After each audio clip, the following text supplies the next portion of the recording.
దేవుని నామానికి మహిమ ఘనత ప్రభావాలు కలుగునుగాక. ఈ ఉదయకాల సమయంలో నిత్య జీవపు మాటలు వింటున్న వారందరికీ కూడా శుభాలు వందనాలు తెలియపరుస్తూ ఉన్నాను. దేవుడు మనల్ని ప్రేమించి మరొక దినాన్ని ప్రభు మనకు అనుగ్రహించాడు. ఈ ఉదయకాల సమయంలో మనం నేర్చుకోవాల్సిన సత్యాలని దేవుని లేఖనాల్లో మనం గమనిస్తే, యోహాను సువార్త 1వ అధ్యాయంలో 35 నుంచి 36 వచనాల్లో ప్రభు తన శిష్యులను అడిగిన ప్రశ్నని మనం చూస్తాం. మీరు వేటిని వెతుకుచున్నారు, మీరు దేనిని వెతుకుచున్నారు అని ప్రభు అడుగుతూ వచ్చాడు. వాటికి తప్పనిసరిగా మనం జవాబు చెప్పవలసిన వారమై ఉన్నాం. కాబట్టి ఈ క్రైస్తవ భక్తిలో, ఈ దేవుని యొక్క భక్తిలో, ఈ పరలోకపు యాత్రలో మనం వేటిని వెతకాలి అని దేవుడు కోరుకుంటున్నాడయ్యా అంటే, మొట్టమొదటిగా మనము దేవుని వెతుకువారిగా ఉండాలి. ఈ ప్రశ్నకు సమాధానము యోహాను దగ్గర మనకు దొరుకుతుంది. ఎప్పుడైతే యోహాను యేసుక్రీస్తు ప్రభువును చూశాడో, చూసిన వెంటనే యోహాను తన శిష్యులను చూసి అన్నాడు కదా, మీరు నన్ను వెంబడించవద్దండి, ఇదిగో లోక పాపము మోసుకుని పోతున్న దేవుని గొర్రెపిల్ల, ఆయన్ని వెంబడించండి అని చెప్తూ వచ్చాడు. గుర్తుంచుకుందాం, యోహాను యేసుక్రీస్తు ప్రభు కంటే 6 నెలలు పెద్దవాడు అంతే. యోహాను యవనకాల సమయంలో దేని వెతికి కనుగొన్నాడయ్యా అంటే యేసుక్రీస్తు ప్రభు వారిని కనుగొన్నాడు. అందుకనే యోహాను కంటే పండితులు, యోహాను కంటే గొప్పవాళ్ళు, యోహాను కంటే తల నరిసిన వాళ్ళు, పరిసయ్యులు, సద్దుకయ్యులు, ఎంతో మంది శాస్త్రులు ఉన్నప్పటికీ యోహాను యేసుక్రీస్తు ప్రభుని దేవునిగా గుర్తించినట్లుగా వాళ్ళు గుర్తించలేకపోవటం విచారకరం. కాబట్టి యవనకాల వయసులో యోహాను దేవుని కనుగొన్నాడు. ఎలా కనుగొన్నాడయ్యా అంటే, ఆది యందు వాక్యమును, వాక్యము దేవునైనను, ఆ వాక్యము శరీరధారిగా భూలోకానికి దేవుని వాక్యముగా కనుగొన్నాడు. కృపాసత్య సంపూర్ణుడిగా కనుగొన్నాడు. లోక పాపలు మోసుకుని పోవు దేవుని గొర్రెపిల్లగా కనుగొన్నాడు. అంత మాత్రమే కాదు ప్రియ దేవుని బిడ్డలారా, దేవుని కుమారుడుగా కనుగొన్నాడు. అందుకే యోహాను సువార్త 1వ అధ్యాయం 34 వచనంలో యోహాను అంటాడు కదా, ఈయన దేవుని కుమారుడని నేను సాక్ష్యం ఇస్తున్నానని చెప్తూ వచ్చాడు. కాబట్టి యోహాను దేవుని కనుగొన్నాడు. వెంటనే ఆంద్రేయతో చెప్తూ వచ్చాడు. ఆంద్రేయ ఎప్పుడైతే దేవుని కనుగొన్నాడో, యోహాను సువార్త 1వ అధ్యాయం 41 వచనంలో చూస్తే, ఆంద్రేయ వెంటనే పేతురు దగ్గరికి వెళ్ళి అన్నాడు కదా, పేతురు, నువ్వు ఎప్పటి నుంచో మెస్సీని చూడాలనుకుంటున్నావు కదా, ఆ మెస్సీని వెతుకుతా ఉన్నావు కదా, ఆ మెస్సీని మేము చూసాము అని పేతురుని మెస్సీ దగ్గర తీసుకొచ్చాడు. అంత మాత్రమే కాదు, అదేవిధంగా దేవుడు ఫిలిప్పును కనుగొని ఆయన పిలుస్తూ వచ్చాడు.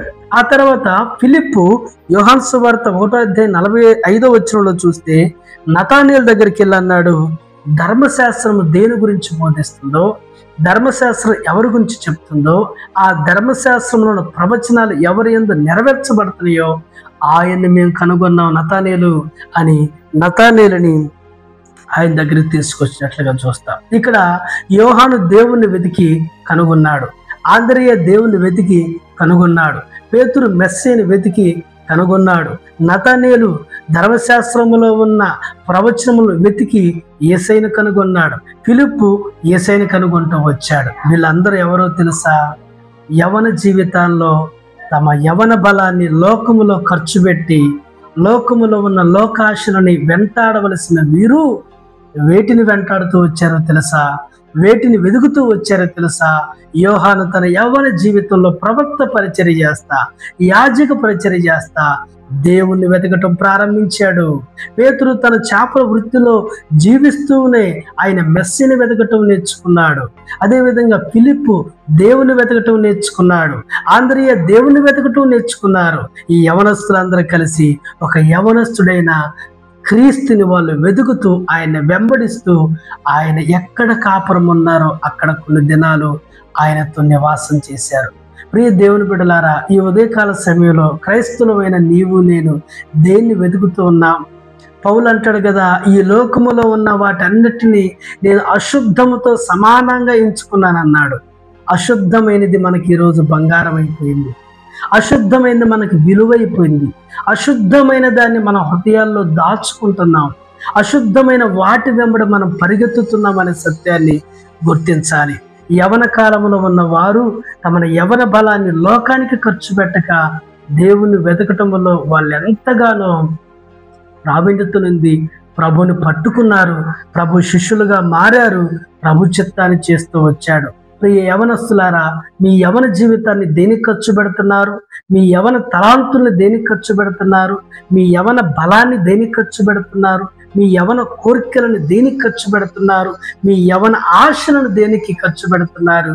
ఇదిగో ఇక్కడున్న యోహాన్ అనే యవనస్తుడు, ఆంద్రే అనే యవనస్తుడు, ఫిలిప్ అనే యవనస్తుడు, నతానిల్ అనే యవనస్తుడు, వీళ్ళందరూ దేవుణ్ణి కనుగొన్నారు.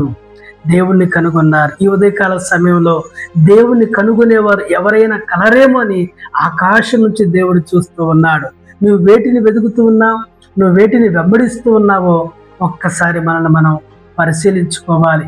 ఈ దేవుని బిడ్డలారా, నేటి దినాలలో దేవుని వెతికేవారు లేరు, కానీ దేవుడు ఇచ్చే వాటిని వెతికే వాళ్ళు ఉన్నారు.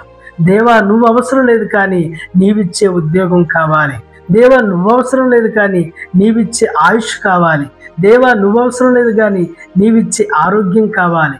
దేవా, నువ్వు అవసరం లేదు, కానీ నీవిచ్చే ఆస్తిపాస్తులు కావాలని దేవుడు ఏమిస్తాడో తెలుసుకుంటూ వాటిని వెతుకుతున్నారు. కానీ దేవుణ్ణి వెతకటంలో మనుషులు ఫెయిల్ అయిపోయారు. దేవుని దగ్గరికి రావటంలో మనుషులు ఫెయిల్ అయిపోయారు. ఈ ఉదయకాల సమయంలో యవన జీవితాలు మనకు నేర్పిస్తున్నాయి. దేవుణ్ణి వెతుకుతూ వచ్చారు. క్రైస్తవులమైన నీవు నేను దేవుణ్ణి వెతికి అన్వేషణలో ఉంటే తప్పనిసరిగా ఆయన ప్రత్యక్షత మనకు దొరుకుతుంది. జక్కయ్య యేసు ఎవరో చూడబోరెను, జక్కయ్యకి దేవుడు కనిపించాడు. సాధు సుందర్ సింగ్ అనే ఒక యవనస్తుడు తన యవ్వన కాల జీవితంలో దైవ చింతన కలిగి దేవుని వెతకటం ప్రారంభించగా అర్ధరాత్రి పూట సాధు సుందర్ సింగ్కి దేవుడు ప్రత్యక్షమవుతూ వచ్చాడు.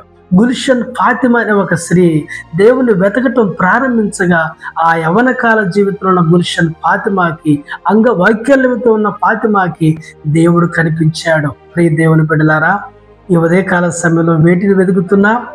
దేవుని రాజ్యాన్ని వెతుకుదాం. దేవుడిచ్చే వాటిని వెతకండి, దేవుణ్ణి వెతకండి. ఆయన మనకు దొరికితే అన్నీ మనతో ఉంటాయి.